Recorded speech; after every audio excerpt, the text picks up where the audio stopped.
काम की न्यूज में स्वागत है आपका। आइए जानते हैं आज की ताज़ा तरीन सुबह की खबरों में देश दुनिया की सबसे बड़ी न्यूज। बीजेडी के पूर्व लोकसभा सांसद प्रभात सिंह बीजेपी में हुए शामिल।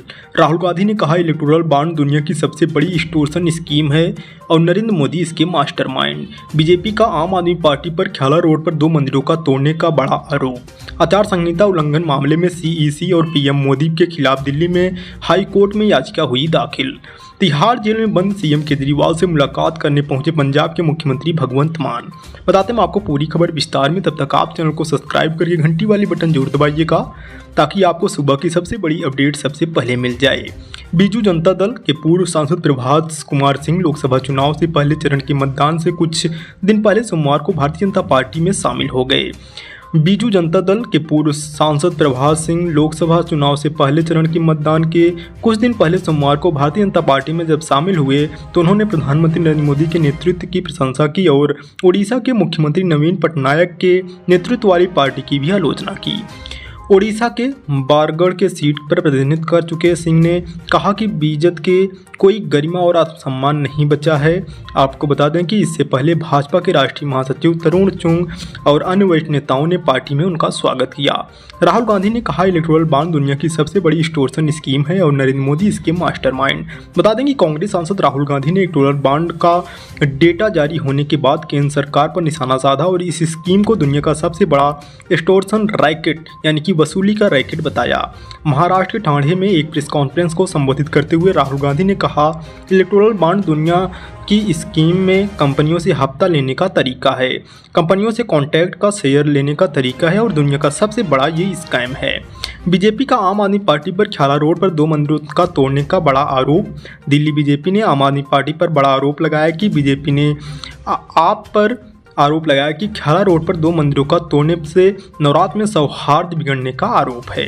प्रधानमंत्री मोदी के खिलाफ आचार संहिता उल्लंघन मामले में हाई कोर्ट में याचिका हुई दाखिल। भगवान और पूजा स्थल के नाम पर वोट मांगकर आदर्श आचार संहिता का उल्लंघन करने के लिए प्राइम मिनिस्टर नरेंद्र मोदी के खिलाफ कार्रवाई की मांग करते हुए दिल्ली हाई कोर्ट में याचिका दायर की गई। वकील आनंद एस जोधले की ओर से याचिका दायर की गई। नरेंद्र मोदी के खिलाफ कार्रवाई की मांग की गई। याचिका में कहा गया कि प्रधानमंत्री ने 9 अप्रैल को उत्तर प्रदेश में अपने भाषण में हिंदू और सिख गुरुओं के नाम पर भाजपा के लिए वोट मांगे। अपने भाषण में प्रधानमंत्री ने विपक्ष को मुसलमानों से जोड़कर बोला, जो जनप्रतिनिधित्व कानून का खुला उल्लंघन है। याचिका में मांग की गई कि प्रधानमंत्री को चुनाव के लिए अयोग्य घोषित किया जाए। याचिका में कहा गया कि प्रधानमंत्री का भाषण लोकसभा चुनाव में स्वतंत्र और निष्पक्ष चुनाव में बाधा पैदा कर सकता है, इसलिए निर्वाचन आयोग इस पर संज्ञान लेकर प्रधानमंत्री के खिलाफ कार्रवाई करे।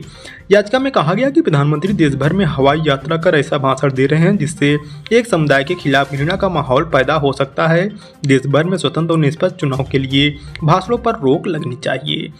तिहाड़ जेल में बंद सीएम केजरीवाल से मुलाकात करने पहुंचे पंजाब के मुख्यमंत्री भगवंत मान ने कहा कि अब केजरीवाल से आधे घंटे के लिए मिले, लेकिन उनके बीच एक कांच की दीवार थी और दोनों नेताओं के बीच फोन कॉल के जरिए बात हुई। केजरीवाल ने उन्हें विपक्ष गठबंधन इंडिया के कैंडिडेट के प्रचार के लिए मुख्तलिफ स्थानों के जाने के लिए कहा। मान के साथ मुलाकात के दौरान मौजूद आप सांसद संदीप पाठक ने कहा कि केजरीवाल अगले सप्ताह से जेल में 2 मंत्रियों से मुलाकात करेंगे और उनके कार्यों की समीक्षा करेंगे।